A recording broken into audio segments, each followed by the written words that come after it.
here at exactly 11:04 a.m. Welcome to Sunday Assembly, the 17th Sunday Assembly in San Diego ever. Welcome everybody. So nice to have you. With a sing along, so if you'd like to sing along, please get on your feet if you care to. Let's all stand up. Paul Swenson. Do we have any baseball fans out there? Any Dodger fans? Oh, I'm sorry, any Padres fans? I was a baseball fan when I was a kid.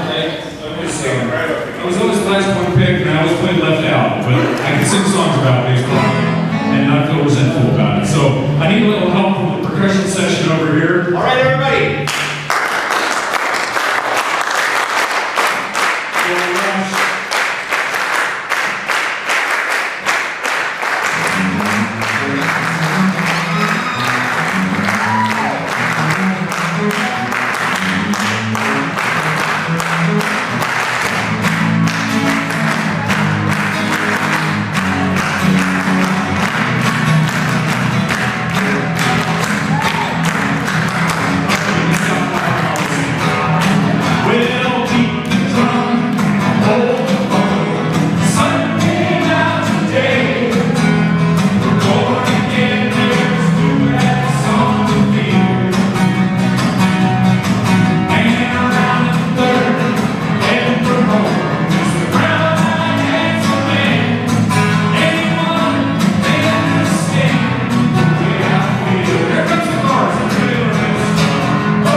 singing because I'm a non-singer, so I just, the one thing I love about Sunday Assembly, maybe the most of all. Sunday Assembly is a 100% deity-free celebration of this one life that we know that we have. The motto for Sunday Assembly is live better, help often, and wonder more, and the mission of Sunday Assembly is to help everyone live this life as fully as possible. How many people here are the first time coming to Sunday Assembly? Can you show by a show of hands there? Please turn around.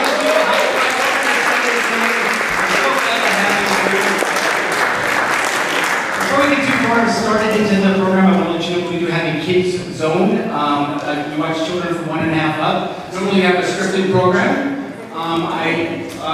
That's that way. They're directing you over there. There are a couple hands. Carol, thank you very much. Some of you will get that. We normally have a scripted program today. It's free play for the kids. That's something the kids do the best. That's what they're experts at, so that should be very great. We've done so much since the last time we saw you at Sunday Assembly. We had the food bank, which happens on Thursday, first Thursday of the month, and many assemblers participate in that. And it's really a lot of fun, and you're doing good in the community. We had a trivia night. It's the first trivia night we had. It was 40 or 50 people that were there, and it was just a lot of fun. Who was the trivia night, actually, from this group here? That was just great. We had a great time, and we are doing another trivia night to be announced. We have a family dinner, this family here, before Sunday Assembly. Yesterday, ready to help eat birds. We were at Buds, so don't go to birds, because they're not good. Buds, Creole cooking was very good. It was fantastic.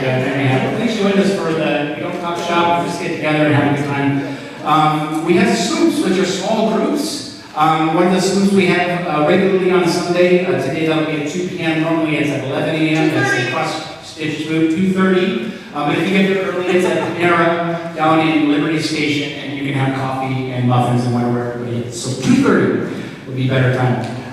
We had a sexual health workshop. We hosted that. It's fantastic. We did the fruit picking. I think that was the last time. The harvesting. That was another event we did. We did painting at Sunbirth Youth Housing in the morning. It was a Saturday morning, was it? I don't remember. Because there's some paint fumes is why in that room. That was, we didn't pick it up there, so it's still, that is part of the fun. And then what we also had was Ian Harris hosted at the Comedy Palace a fundraiser for Sunday Assembly, and it was just fantastic. It was a fantastic set. Ian is great. We've seen him on Jimmy Kimmel, and he is a wonderful comedian. He did a full hour set for us. And I think my mic is kicking in and out. If that's just grab this one. Okay. Well, I'll just start right here anyways. So we're going to start right off for Sunday Assembly. We're going to have a reading from Leah Healy, The Life, the Universe, and Everything from Douglas Adams. Leah, why don't you come on?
and remain body floating just a few inches above it in what might seem to be a slightly foolish manner.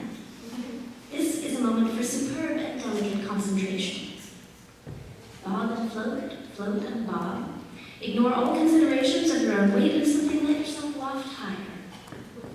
Do not listen to what anybody says to you at this point, because they're unlikely to say anything helpful. They are most likely to say something along the lines of, "Good God, you can't possibly be flying." It is vitally important not to believe them, or they will suddenly be right. Waft higher and higher. Try a few swoops, gentle ones at first, then drift above the treetops, breathing regularly. Do not wave at anybody. When you have done this a few times, you will find that the moment of distraction rapidly becomes easier and easier to achieve. You will then learn all sorts of things about how to control your flight, your speed, and maneuverability. And the trick usually lies in not thinking too hard about whatever you want to do, and just allowing it to happen as if it were going to anyway. You will also learn about how to land properly, which is something you will almost certainly screw up, and screw up badly, on your first attempt. This is from another chapter, which is why it will sound completely discontinuous. Mildly discontinuous.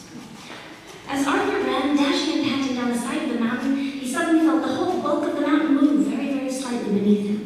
There was a rumble, a roar, a slightly blurred movement, and a lick of heat in the distance behind and above him. He ran in a frenzy of fear. The land began to slide, and he suddenly felt the force of the word landslide in a way that had never been apparent to him before. It had always just been a word to him, but now he was suddenly and horribly aware that sliding is a strange and sickening thing for land to do. It was doing it with him on it. He felt ill with fear and trembling. The ground slid, the mountain slurred, he slipped, he fell, he stood, he slipped and ran again. The avalanche began. Stones and rocks and boulders pranced past him like clumsy puppies, only much bigger, much, much harder and heavier, and almost infinitely more likely to kill you if they fell on him. His eyes danced with them, his feet danced with the dancing ground. He ran as if running were a terrible sweating sickness. His heart pounded to the rhythm of the pounding geological frenzy around him. And suddenly he tripped again and was hurled forward by his considerable momentum. But just at the moment he was about to hit the ground, astoundingly hard, he saw lying directly in front of him a small navy blue tote bag that he knew for a fact he had lost in the baggage retrieval system in the Athens airport some 10 years previously. And in his astonishment, he missed the ground completely and bobbed off into the air with his brain singing. What he was doing was this. He was flying. He glanced around him in surprise, but there could be no doubt that was what he was doing. No part of him was touching the ground. No part of him was even approaching it. He was simply floating there, with boulders hurtling through the air around him. He could now do something about that. Blinking with the non-effort of it, he wafted higher into the air, and now the boulders were hurtling through the air beneath him. He looked downward with intense curiosity. Between him and the shivering ground was now some 30 feet of empty air. Empty, that is, if you discounted the boulders that didn't stay in it for long, but bound downward in the iron grip of the law of gravity. The same law that seemed all of a sudden to have given Arthur a sabbatical. It occurred to him, almost instantly, with the instinctive correctness that self-preservation instills in the mind, that he mustn't try to think about it. That if he did, the law of gravity would suddenly glance sharply in his direction, and demand to know what the hell he thought he was doing up there, and would suddenly be lost. So he thought about tulips. It was difficult, but he did. He thought about the pleasing firm roundness of the bottom of tulips. He thought about the interesting variety of colors they came in. He thought about, he wondered about the proportion of the total number of tulips that grew or had grown on the earth would be found within a radius of 1 mile from a windmill. After a while, he got dangerously bored with this train of thought, felt the air slipping away beneath him, felt that he was drifting down into the path of the bouncing boulders that he was trying so hard not to think about. So he thought about the Athens airport for a bit, and that kept him usefully annoyed for about 5 minutes, at the end of which he started to discover that he was now floating about 600 feet above the ground. He wondered for a moment how he was going to get back down to it, but instantly shied away from that area of speculation again, and tried to look at the situation steadily. He was flying. What was he going to do about it? He looked back down at the ground. He didn't look at it hard, but did his best just to give it an idle glance, as it were, in passing. There were a couple of things he couldn't help noticing. One was that the eruption of the mountain seemed now to have spent itself. There was a crater just a little way beneath the peak, presumably where the rock had caved in. The other was his tote bag, the one he had lost in the Athens airport. It was sitting partly on a piece of clear ground, surrounded by exhausted boulders, but apparently hit by none of them. He was faced with the fact that he was going to have to pick the thing up. Furthermore, he realized the bag, if it was still in the state in which he lost it, would contain a can that would have in it the only Greek olive oil still surviving in the universe. Slowly, carefully, inch by inch, he began to bob downward, swinging gently from side to side like a nervous sheet of paper feeling its way toward the ground. It went well, he was feeling good. The air supported him but let him through. 2 minutes later, he was hovering a mere 2 feet above the bag and was faced with some difficult decisions. He bobbed there lightly. He frowned, but again as lightly as he could. If he picked the bag up, could he carry it? Wouldn't the extra weight pull him straight to the ground? Wouldn't the mere act of touching something on the ground suddenly discharge whatever mysterious force it was that was holding him in the air? Wouldn't he be better off just being sensible at this point and stepping out of the air back onto the ground for a moment or two? If he did, would he ever be able to fly again? The sensation, when he allowed himself to be aware of it, was so quietly ecstatic that he could not bear the thought of losing it, perhaps forever. With this worry in mind, he bobbed upward a little again, just to try to feel with it. The surprising and effortless movement of it. He bobbed, he floated, he tried a little swoop. The swoop was terrific. With his arms spread out in front of him, his hair and dressing gown streaming out behind him, he dived down out of the sky, bellied along a body of air about 2 feet above the ground, and swung back up again, catching himself at the top of the swing and holding, just holding. Stayed there. It was wonderful. And that, he realized, was the way to pick up the bag. He would swoop down and catch hold of it just at the point of the upswing. He would carry it on up with him. He might wobble a bit, but he was certain he could hold it. He tried 1 or 2 more practice swoops, and they got better and better. The air on his face, the bounce and woof of his body, all combined to make him feel an intoxication of the spirit that he hadn't felt since, well, as far as he could work out, since he was born. He judged himself against the wind, pushed up against it, and turned around. He ducked down under the airstream, dipped, and dived. The air threw itself past him, he thrilled through it, the ground wobbled uncertainly, straightened its ideas out, and rose smoothly up to meet him, offering the bag, its cracked plastic handles, up to him. Halfway down, there was a sudden dangerous moment when he could no longer believe he was doing this, and therefore very clearly wasn't. But he recovered himself in time, skimmed over the ground, slipped an arm smoothly through the handles of the bag, and began to climb back up. Couldn't make it, and all of a sudden collapsed, bruised, scratched, and shaking on the stony ground. He staggered instantly to his feet and swayed hopelessly around, swinging the bag out in an agony of grief and disappointment. He sagged and swayed and ached with giddiness. He tried hopelessly to run, but his legs were suddenly too weak. He tripped and flopped forward. At that moment, he remembered that in the bag he was now carrying was not only a can of Greek olive oil, but a duty-free allowance of red sea nuts. And in the pleasurable shock of that realization, he failed to notice for at least 10 seconds that he was now flying again. He whooped and cried with relief and pleasure and sheer physical delight. He swooped, he wheeled, he skidded and whirled through the air. Cheekily, he sat on an updraft and went through the contents of the tote bag. He felt the way he imagined an angel must feel, doing a celebrated dance on the head of a pin while being counted by philosophers. He laughed with pleasure at the discovery that the bag did in fact contain the olive oil and the red sea nut, as well as a pair of cracked sunglasses, some sand-filled swimming trunks, some creased postcards of Santorini, a large and unsightly towel, some interesting stones, and various scraps of paper with the addresses of people he was relieved to think he would never meet again, even if the reason why was a sad one. He dropped the stones, put on the sunglasses, and let the pieces of paper whip away in the wind.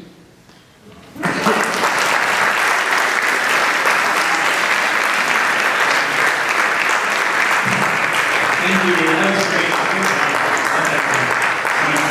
Okay, is that done again? Another sing-along? Please on your feet this time. Almost down. We'll sit. Oh, it's sing song. That's what I said. Sing along. Sing along. Sing by the clock of the day. By the ready. Sing by all time.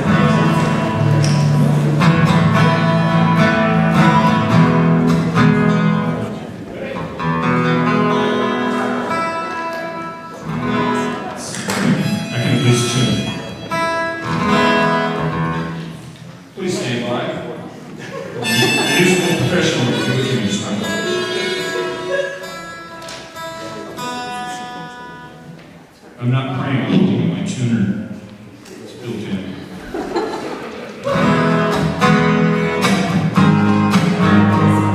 One, two.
At Sunday Assembly, every month we have a theme. Our theme for the month is in focus. And every month we have a speaker. So it's a different speaker every month. And today we're delighted to have Sandy Huffaker with us. He's a freelance editorial news and corporate photographer based out of Southern California, covering a wide range of assignments in magazines, newspapers, annual reports.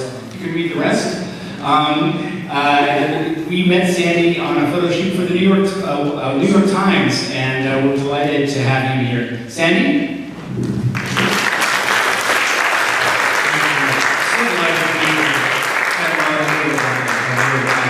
So this is my kind of people. Really like her. But please stand by. okay.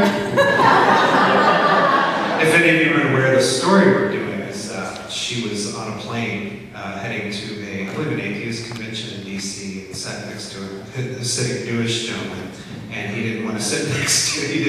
Felt uncomfortable having a woman, but boy did he pick the wrong person. But no, Laura's got a great humor, so I just thought it was kind of ironic, like the one person that sits next to this man. Not so much. Oh, that's okay. I'll just start a little bit and kind of talking, but mostly show photos. But I got into photography in high school. My dad was a political cartoonist, so I grew up in a family that was very politically active, very socially conscious. And my dad had decided to send me to Haiti. He had gone. Oh, great. Thanks. And I decided to send my sister and I to Haiti just to kind of get an idea of what was going on in the world. And I think many people, let me see if this is working. There we go.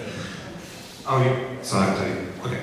So he sent us to Haiti to work with a dentist down there, and I had just been getting into photography, but I had images in my mind of being in the third world. And for those of you old enough, you see these Sally Struthers commercials where she would get on the TV crying about these poor children with flies on them, and give money to these children. And I had the impression that not that they weren't human, but they were these other people. We live here in the West, and there were these other people that were desperate. Well, when I got down there, my image of this completely changed, and it changed my life, really. And what I realized is these people were just like us, the way they treat their kids, the emotions and everything. And I know it seems kind of obvious, but when you see images on TV of poor, starving people around the world, you just tend to kind of not humanize them. And I was just blown away. And I didn't get into the dentistry thing in this community, so I ended up walking around. I asked the guy, can I go take pictures? Because I was really getting into photography. And I just walked around to these communities and photographed people, and was just struck by how much they are like us. And as I started traveling around the world more, it really became obvious, like, we're all alike. And it just became my mission to really document people in different cultures, whether it's here in San Diego or in Haiti, that we're all alike. Thanks.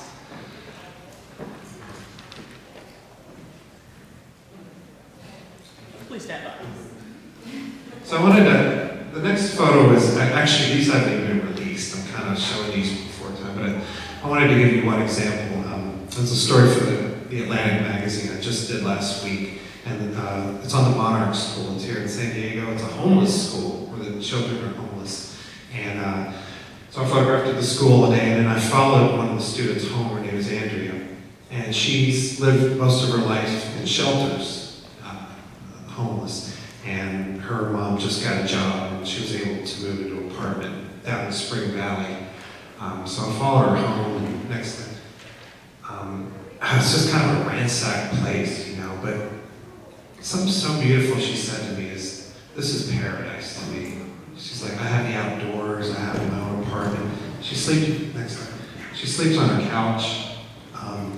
And it was so beautiful that in her world, this was the first home she'd ever lived in. And I just found it really touching that,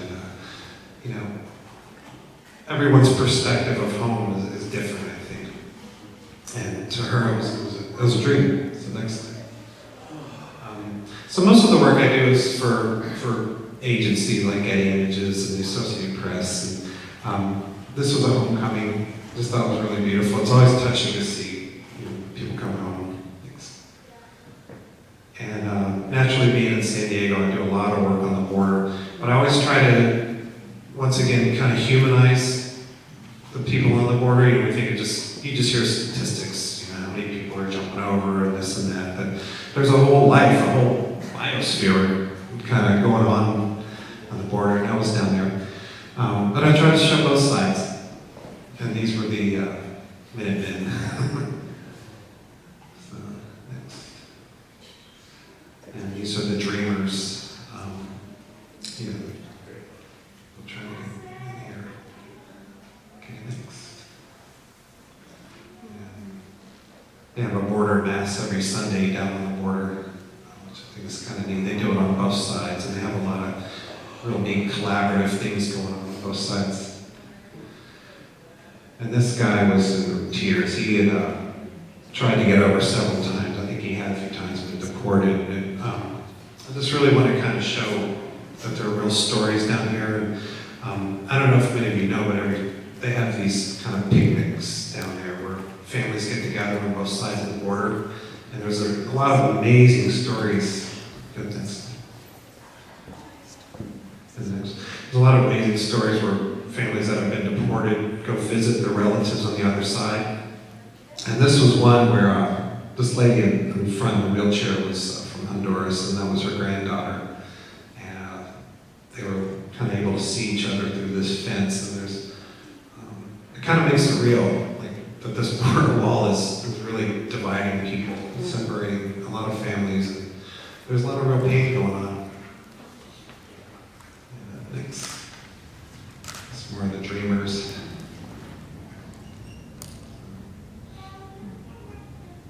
Next. And then we kind of switch to the fires. Call it the kind of the rah-rah stuff.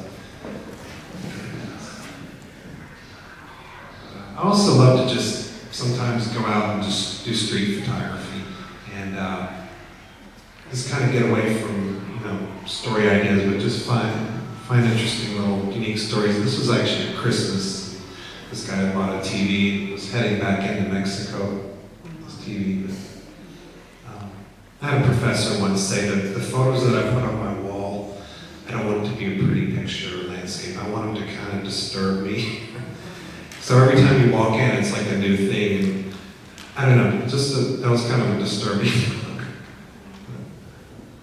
I like to do what I call sketching, like almost like you take a pad and pen out. Sometimes I like to just go out with my camera and just shoot, and not for any story or any social thing, but just to play, just to kind of, sometimes I don't even show the photos to anybody, just to help develop your eye. It's comic. Love comic. Next. Yeah, the immigration thing was just a real close one. I moved down to San Diego after college in New York and thought I'd be here a year, and that was 22 years ago. It wasn't really the weather, it really was having this border. After 22 years, I could still stand on that line and just be amazed that there's two different cultures just separated by a wall. But my mission, my goal is to make it real. And there's real stories, there's real people being hurt. I've always felt when we live here, we get a little better perspective in that we see the economies going on and how vital they are to each other. And I mean, my hope is to show people far away, especially in Washington. When did you first realize that? Immediately. I moved here and I was more fascinated by just the visual of Mexico and the United States. But then, The border. what's that? Think about the border. When did I realize that? The fact of the border, yeah. Yeah, just kind of the more stories I started doing, the more like the earlier photo of the families meeting. I mean, that's when I think I really realized it. When you see the pain of what the separation is doing, I know a lot of Latin culture, that family thing is really important, and being separated is, it's real. And the fact of why they're coming here and the great pains to get here, So, next. I shot this and I got it home and I was like, oh wow, there was this weird reflection of the Statue of Liberty there. And that was in one of the Border Patrol detention areas. And it's just a daily thing, I've been with groups of these people. I went on kind of a hike with the Border Patrol, and they apprehended, I think, 16 of them. And so we hiked about 8 miles with them. And, I actually got to talking to them, and they're just wonderful. A lot of them were just farmers, and a lot of them told of their pain, at home, and how hard it was to leave their families. And don't think a lot of these people want to, leave their families at home. I mean, it's their whole life. It's a pretty desperate situation. So now we kind of move to the drought. The other end. This was recently, I flew over Rancho Santa Fe just to kind of show how, what we're doing with our water use. Here. And so you can see the line. Thanks. And this was in a drug tunnel. Amazing, engineering-wise. And then this was an Escondido, so I'd like to continue on here. I don't know if many of you know what's going on in Escondido. They want to do, they're very against having these migrant shelters in Escondido.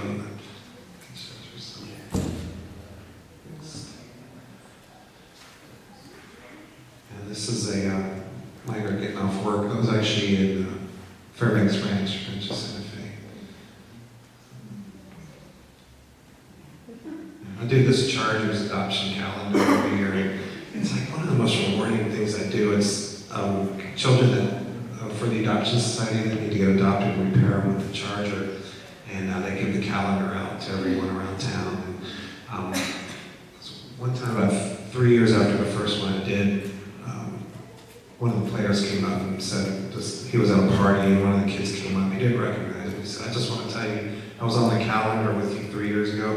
I got adopted and I'm with a wonderful family now. And the Charger guy was dealing with it, one of the big guys, just broke down in tears. I was like, wow, that's like the first time I ever felt my photography really made a difference, because someone saw this picture of them and made a difference. So that's Woodhead, if for any of you know the little run back with the Chargers.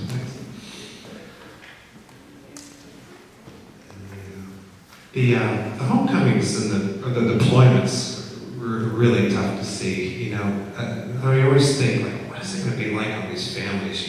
Husband and wife goes away, and then you got the other spouse at home with the kids, and you start thinking, what happens when they get home? I mean, how do they adjust? And, because the level of adrenaline these guys are going through, I think, is intense. And then they come home, and all of a sudden they're, I think there's just a lot of issues I personally want to explore with these deployments. It's got to be hard on the kids.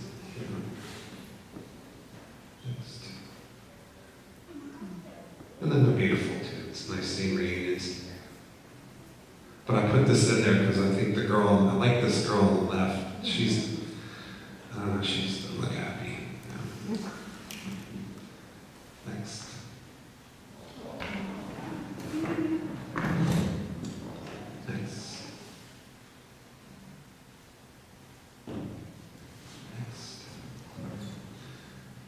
And this is down on the border. It was,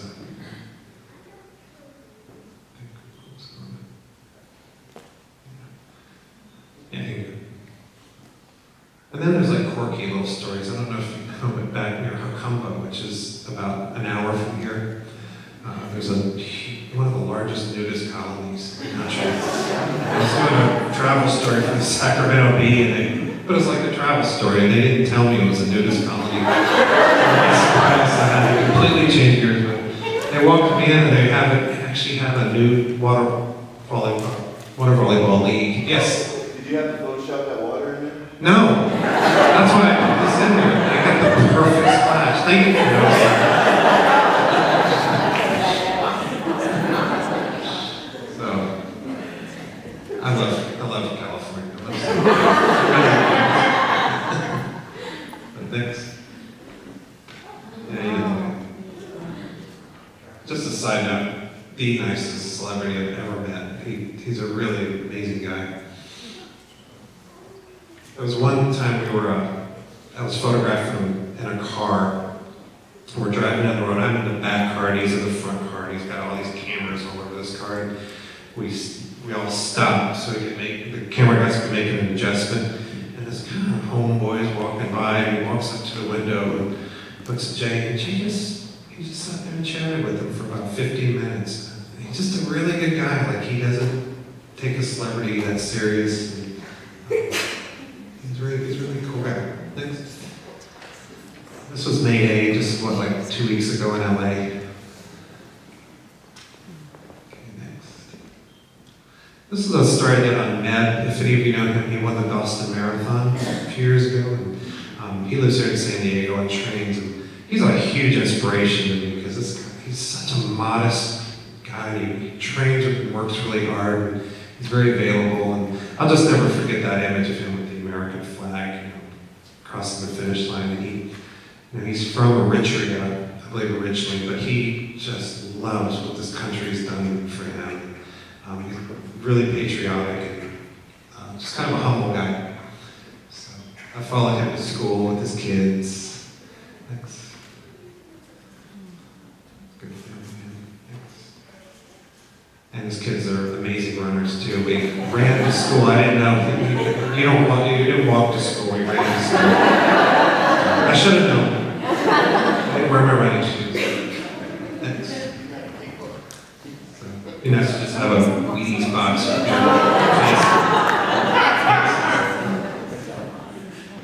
And he runs around Fiesta Island. Actually, you will see him there if anybody just goes around East Mission Bay on around 10. He's there like every day.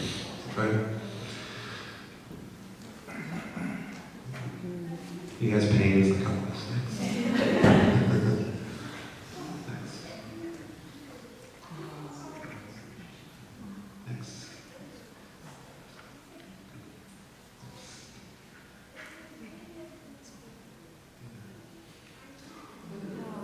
Yeah, he gets pretty stood up. Next. Next. I'd love for that to be my mouthpiece, like Olympic medal. Good. Okay. That's what I try to do on photo stories. It's like, you show the obvious stuff, like the person, but I always like to delve into little small details, like, a runner, what do their feet look like?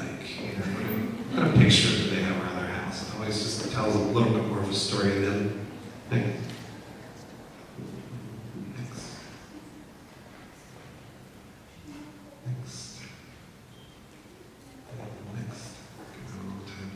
Okay, now we shoot to Tijuana, and it's a story on kind of the drug trade going on. And sometimes you do get married situations. I sat down and started photographing this guy. He looked over and he was kind of out of it, but I looked over the other way. And, we hired a cab driver to kind of take us around the spots. I looked back at the cab driver and he goes, okay, I think I don't believe a cab driver over anybody. So that's what you do. A lot of situations that are kind of dangerous. I personally, the way I like to stay on the line is just get in and get out. The longer you stick around sometimes, then people have time to plan things and things happen. So I kind of have like a 5-10 minute rule. Just get in and get out. So next.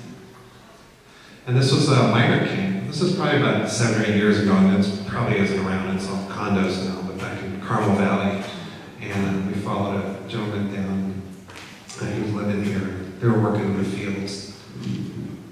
Just wanted to show that he had come from Honduras, I believe, and left his whole family, but had planned to go back in a few years.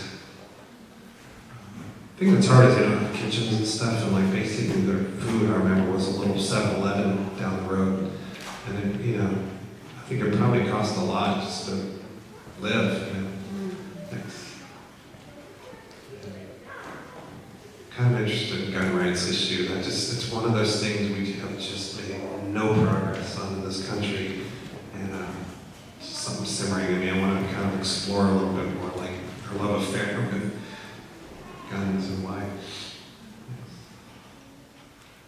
This was a Minuteman up in Campo, and it was right across the street from the border wall, and I guess the people had jumped over the wall and tore the American flag down, so he was climbing up this ladder, and he's an old guy, he's about 75. And we put this thing back. Next. And as you might remember last year in Murrieta, we were having one of these kind of anti-immigration marches.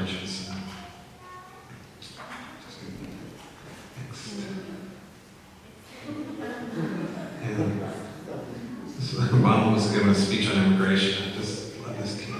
I feel like he's like prepping for next president. This was during the oil spill down in Louisiana. It put a lot of people out of work. A lot of these fishermen really suffered bad.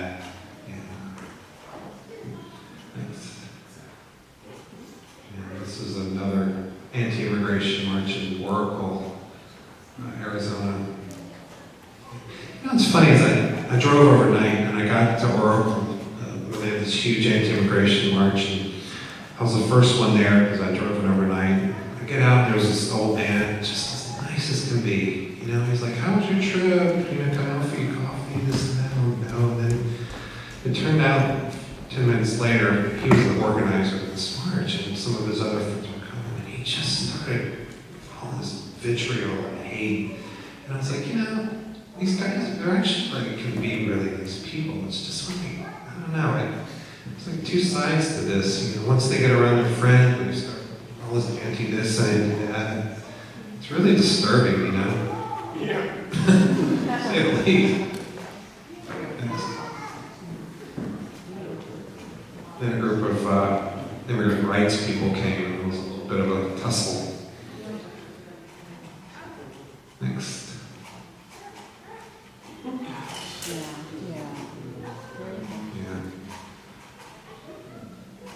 I don't need to explain the anger that, you know. Next. This is just street scenes from Tijuana. I probably been around a long time, but next. I'll just put these. Oh, God. Yeah. Next. This was a really difficult assignment. This was a memory Olympics. Not a lot of action. But I don't know, something about his bare feet just said it all. That, you know, they're very eccentric people, these brilliant memory people. You know. Next. Next. Oops. I was in Oaxaca. Loved her face. Next. This was in it was in City Heights, there's a Somali community there. Do a story on that. Next. Beautiful faces. Next. There's art and everything, and destruction. Next. Next. Those are avocado trees that got decimated. Next. And that was last year's fire. This gentleman lost his home. Next. This was a Tea Party rally, and it just, it seemed like a great photo, but to me, it just summed it up. She just was a very honest, like, she looked back for a brief second, was like, media. That is like, summed up these people to me. I mean, just, yeah. Next. Next. This was, I don't know if you remember Rafael Peralta, I believe he died in Iraq. Next. This is a San Diego police officer who was paralyzed. Next. That's parking. I just think humor is like one of the hardest things to portray in a photograph. You know? Next. This was during the Hurricane Rita. This little girl was from a Cajun family, and she was standing on a little boat outside of her home. And I know you can't really see, but there's water behind. The thing about the people outside in New Orleans is they're Cajun, they live on the water, and they'll be fine. This was just like another big rain for them. Next. Next. Some of the drug violence in the colonias in Tijuana. Next. After the hurricane. Next. It's an amazing the most real cowboys I've ever seen. And these cattle were stuck out in the water, and these guys came up on boats, lassos, and kind of herded these cattle into a kind of stable thing. I wasn't on top of that shooting, but the hardest part of this photo was there was a huge beer cooler right under me, you know, that I kind of like lift up and shoot over, and they kept saying, "Get down," because I'd scare them.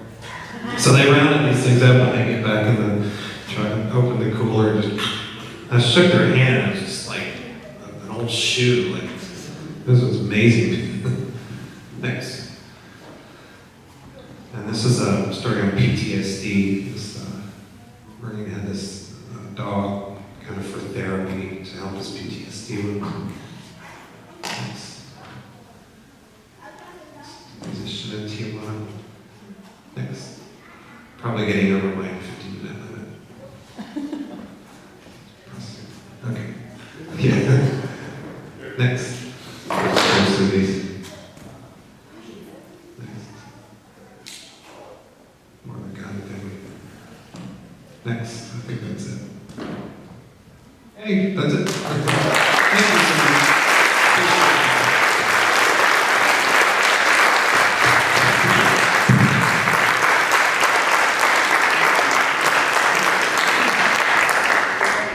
Thank you, Sandy, for sharing those photographs. It was marvelous. I think of the realities that you're in, Jay Lena's garage and drug tunnel and in Hakamba and the nudist camp, and I think I walked the dog last night and went to the store after work.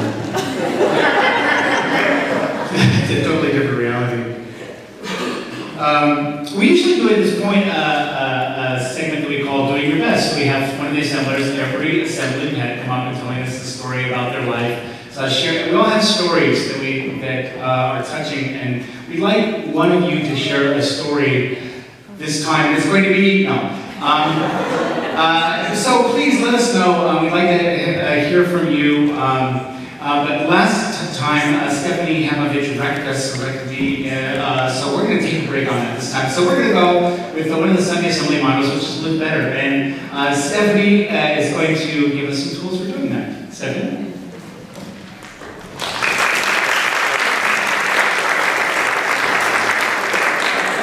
For those of you that were here last time, I promise this won't be as depressing. So unless you find yoga and meditation depressing, which I apologize, so being that the topic is in focus, I want to focusing on ourselves for just a moment. We're going to be talking about meditation and yoga from my perspective as a physical therapist. I work with all kinds of patients with orthopedic and various injuries and musculoskeletal ailments. I also teach a chronic pain recovery program, and I've used a lot of meditation and yoga to help my patients overcome a lot of chronic pain issues and injuries in general. I won't spare you all the boring statistics of the research, but in grad school I've read a lot about yoga and meditation and how it can help the body, and I decided I really wanted to incorporate that in my physical therapy practice. I never really realized how much it would impact their lives. I haven't been a therapist that long, it's only been a little over a year, but I realized that it's not only helped to make my patients' pain decrease, but it's also making them a more confident version of themselves. But I'm also learning that I'm having to battle a lot of society's notions about what it means to have a lifestyle that includes meditation and yoga. I think the hardest thing for people to realize is that they're making themselves way too busy. When I ask my patients if they take time out for themselves during the day, they almost always look at me and with a weird look on their face, and they're like, no, I'm not that kind of person. I do things, I'm busy, I don't sit down, I can't do that sort of thing. I feel like our society has just done a really good job of ingraining into our heads that the way to happiness is to just make yourself really busy, constantly be on the go, constantly trying to accomplish something. And I mean, you can order a pizza, you can schedule a pedicure, and do a million things in your car in 2 minutes flat.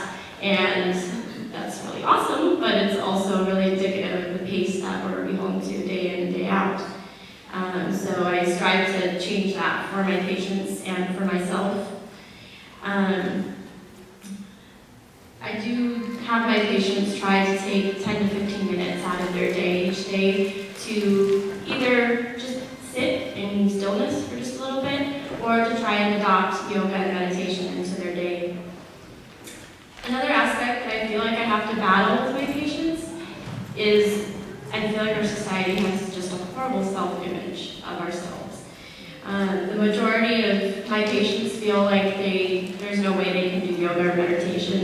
They're not good enough, they're too skinny, too tall, too gangly, too something, too old. There's always a reason why I can't do that sort of a thing. And to which I normally respond, that's great, then that means you're the perfect candidate for this sort of a thing. You don't necessarily go into yoga or start meditation because you are good at it already. You do it so that you can become better in the future. I'll admit, I'm one of those people. I used to sit in my yoga class with one eye open, looking around, checking everyone out, seeing what everybody was doing and what they're capable of, kind of comparing myself to everyone else. So I, started to change that idea once I started to realize everyone was there to better themselves. So they all had to start somewhere, and so did I. The same goes for meditation practice. I think a lot of people think of meditation as more of a spiritual granola type thing to do. You don't have to be a hippie with flowers in your hair to get into that sort of a thing. It doesn't have to be spiritual. It can be completely non-spiritual. It can be just sitting in stillness for a couple of minutes. It can be whatever you want it to be and whatever feels most comfortable. I've had a lot of people come to me and say, well, I tried yoga, but I tried meditation, it doesn't work. I actually just sit there and I think about things and I can't stop thinking. Well, we have brains, that's what they're made for. The fact that we can't turn those off on command without practice is actually a good thing. But it does take practice to be able to, get that to slow down, to get your brain to slow down. So the fact that you try it and it's not working immediately doesn't mean that it's not for you.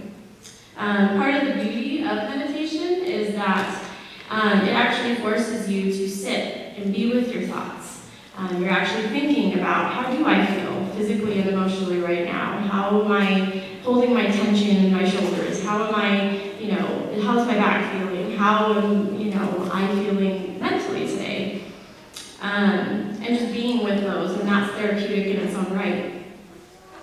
This is information we're usually not privy to during the day because we're constantly trying to get from point A to point B, trying to accomplish one thing after another. So it's a good thing to sit down and actually realize, well, geez, I'm actually really thinking of a lot of things right now. I need to kind of slow down. I encourage my patients to do yoga and meditation as a practice. And like I said, you don't necessarily do it because you're good at it. You practice it to become good at it. You don't need to be a golden god or goddess with Gumby-like limbs to, partake in that sort of a practice. You don't need to be. And it's about honoring where you are in this moment and making yourself better for the future. It's not about beating yourself up about what you look like or what you can or can't do. It's about honoring what you are and what you feel like in that moment. For those of you that are interested in trying this sort of a thing, meditation or yoga, there's a lot of yoga studios in San Diego. But if it's something that you want to just try in the privacy of your own home, there's many meditation and yoga videos that you can find online. There's a wealth of resources and books and things like that. So unfortunately, I can't stay at the end of today to answer any questions about it if you do have them. But online, you can find a lot of different things. So thank you.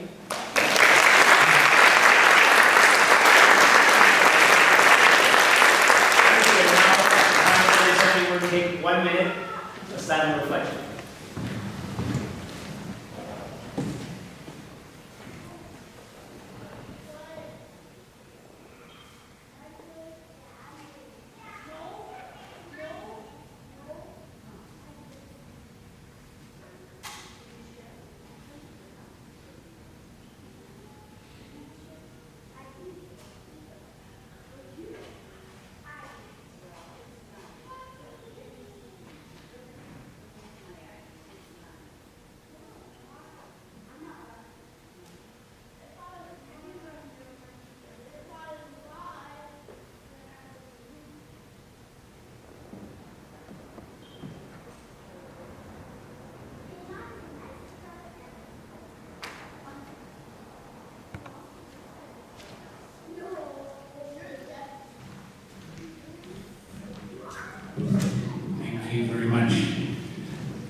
My name is Steven Soden. I'm your MC for today.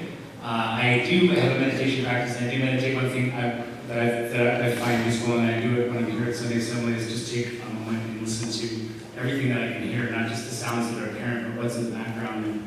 And it's always been for me that helps me focus. So this is part of the MC address. I graduated college 32 years ago, probably before many of you were born. I have a degree in drama from UCSD, 1983, which means that I studied theater craft, dramaturgy,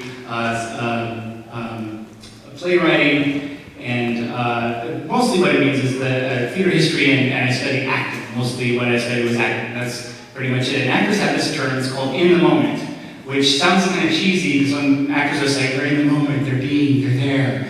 But they're really, what they're saying is that when you're on stage, you're on stage, you got light shining on you, you have people looking at you, you're saying scripted lines, you're relating to somebody else on stage that maybe you don't even know, and you're talking to them in an intimate way, and you're thinking about how you just flubbed something up, and you're remembering your cues and your lines. But when you're in the moment, none of that matters. You're just right there, and you're relating to someone. You're actually having a conversation with them. You're engaged, and you're there. You're present. And I think that's something that we can, for today, in focus, that's something we can take a moment out of our lives to be there, to be present. And I know I have those moments in my life where I just remember them so well. I was so present at the time that they're just with me all the time. I can just recall them. And maybe for all of us, September 11, 2001, we can remember exactly where we were when we heard what was happening in New York. All the people around us in that instant, that time, you can just touch it just like it's there. For myself, I remember getting a call in the middle of the night many years ago, 1989, letting me know that my 21-year-old cousin and my friend had drunk driven himself and two of his friends into the back of a parked flatbed pickup and killing all of them. And I remember that. But I remember with clarity the next day, like it was yesterday, sitting in my grandfather's kitchen with my brother at the table, and my grandfather admonishing us not to drink and drive. And I remember the feeling of the table, the light coming from above the sink behind him, how he combed his hair, everything. I remember being appalled at this man at that time, this man that I loved. And I could touch that, it's just like it happened. Many years ago, I went to a party, a best friend of mine took me to a party. This woman named Summer, and I never met Summer before, but this party was great. There was like 60 or 80 people there, and they had live entertainment for her. It was her birthday. They had this guy do bubble art. It was fantastic. And the party was supposed to end at 10 o'clock, and it did. It ended exactly at 10 o'clock. At 10 o'clock, lights went up. Everybody got into action and cleaned up this whole party. By 10:15, you couldn't even tell there was a party there. There were really cool people. I was just so amazed. And sitting with her in the living room with a few people afterwards, I was just so impressed that people would do that for this woman. And I said to her, "You're a really cool person." And she leaned over to me and she whispered in my ear, "That makes two of us." I remember that like it happened yesterday. I remember how it made me feel. It was just an amazing thing. And I remember my son being born. I remember the labor started on Friday and it ended on Sunday. So I have a vague memory of all that. I remember the cursing. There was cursing in there. I remember that pretty well, actually. And I remember my son being born. But the instant after he was born, they swaddled him and they cleaned him up, laid him, and put him right here in the crook of his mother's arm was laying down. And they looked at each other for the first time. And that instant where they saw each other, and there was recognition, there was wonderment. I remember that like it just happened. And it happened 19 years ago, but I could touch that. I was there, I was present, I was in the moment. But those are things that are significant in my life. I mean, there's things that happen every day to us. I mean, how can we be in the moment? I think Stephanie outlined something very, very positive for us, which is taking that time out of our day just to be aware of what's happening. Because this life, this wonderful, horrible, melancholy, sad, beautiful, lovely, lovely life that we live, this one life that we know that we have, all happens in the present. It all happens right now in front of us. Every minute of it, every second of it happens in the present. So if we can take a moment out and just enjoy the fact that we can be in the moment, I think it's a beautiful thing that Assemblies can do. Thank you very much.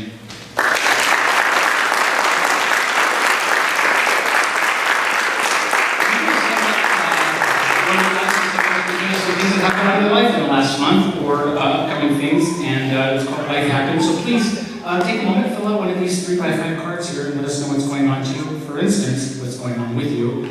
For instance, Elizabeth. I'm sorry, is this Elizabeth's daughter or Elizabeth? I'm sorry. Our daughter is going to graduate June 13th from the University of California at Santa Cruz with a science and biology major.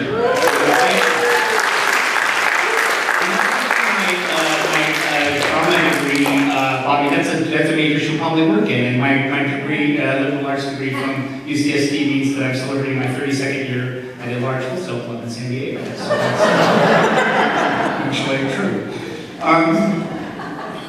Elise got her very first job at Sonic as a skating car pop. That's fantastic. Thank you very much. And one of the assemblers wrote that her breast biopsy came back as benign. Fantastic. Congratulations. Also, same similar, her mother will probably have a heart valve surgery coming up very soon, and we hope that goes very, very well. And thank you very much for sharing your lives with us and being here today.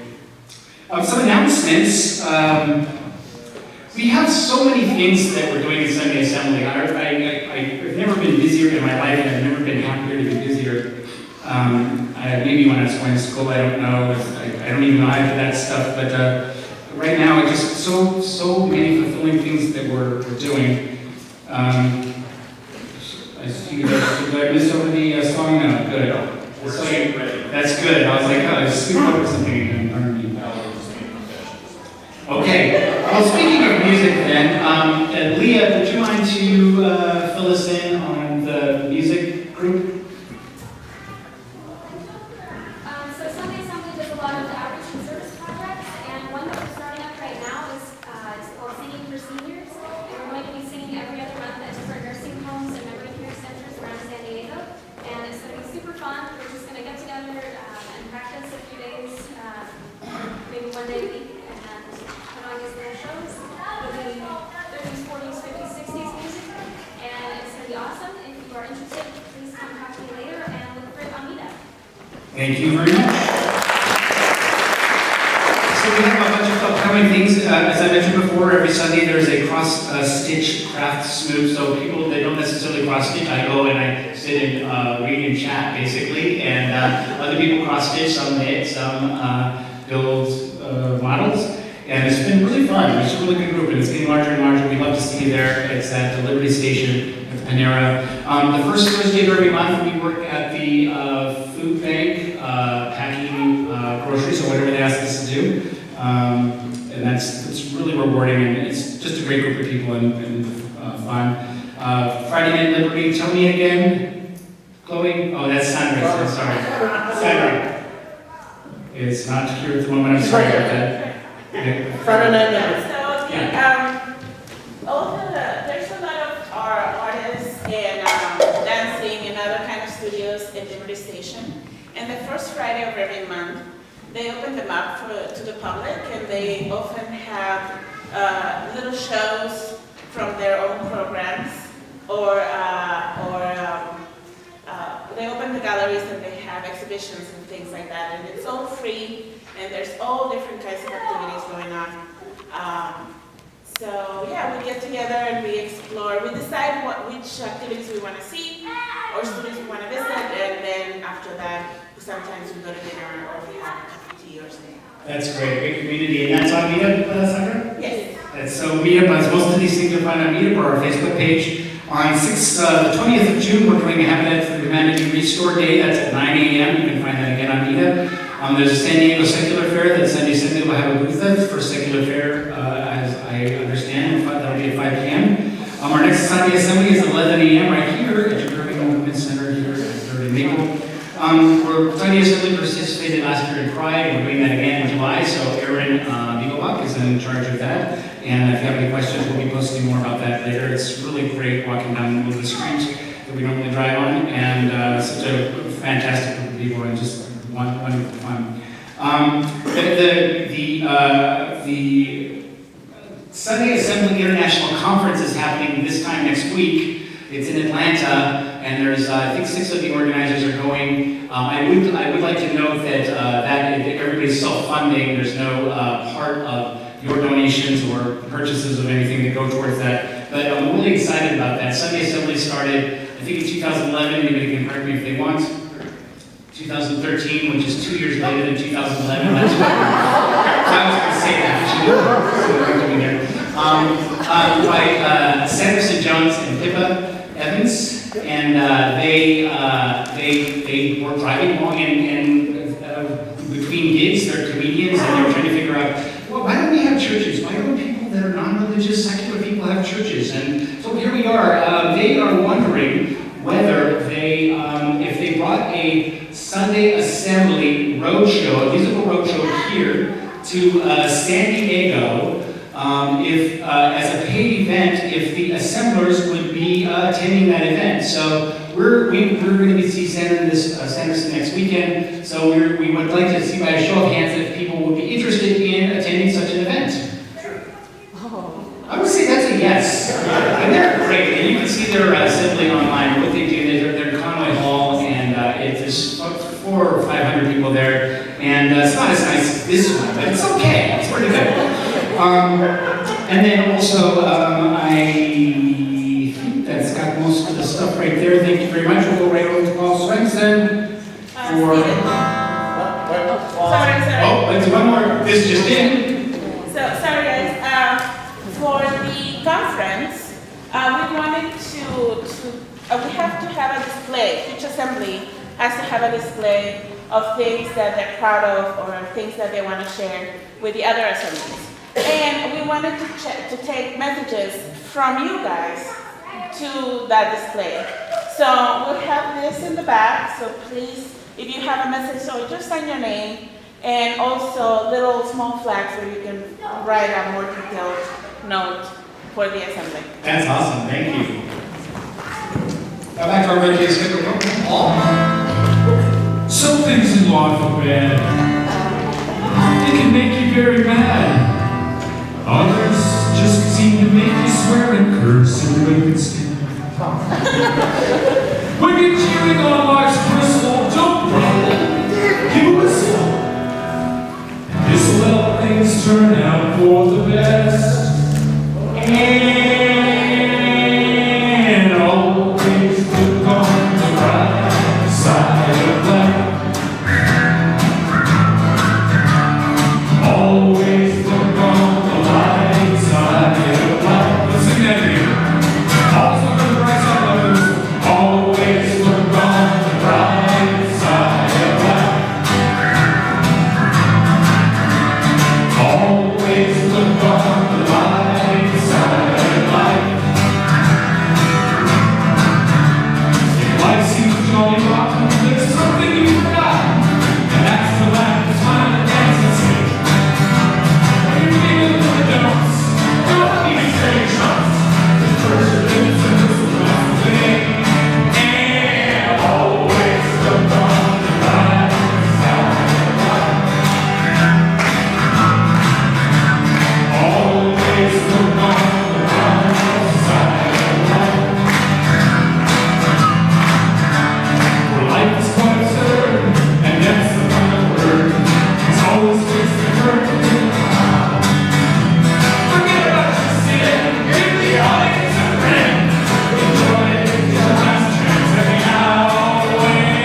facilities with some end clouds. I have a little my Sunday to go my schedule. Thank you very much. Twice, 2 times 0, carry 0. Oh, that's good. I want to remind you the Sunday Assembly is a not-for-profit organization running completely by volunteers. We appreciate any donations that you can give us. We have a card swiper. If you want to do a recurring donation, that's the best way that we can budget out the things that we do for the assemblies. So we appreciate your patronage. Also, I want to let you know that you can sign up for Mobile. Mobile is an application that when you go eat out at restaurants and you designate a Sunday Assembly as the restaurant of their choice, the organization of your choice, because we don't serve food, they will give part of the proceeds of what you're spending there anyway to Sunday Assembly. That's something we encourage you to do because, for instance, Pizzicato is one of those restaurants, and that's where we're going to go after the assembly. We have to wrap up here, but please, it's just 2 blocks over and 1 block down right next to the Starbucks. And we'll all be meeting there for lunch and community and just having a great time after a wonderful assembly. Neil, is there anything I forgot that we need to add in there? Neil, our executive director, I always check with him before we say goodnight to everybody. Coffee and tea and snacks in the back, and thank you all so much. We'll see you next 4 Sundays from now. Thank you.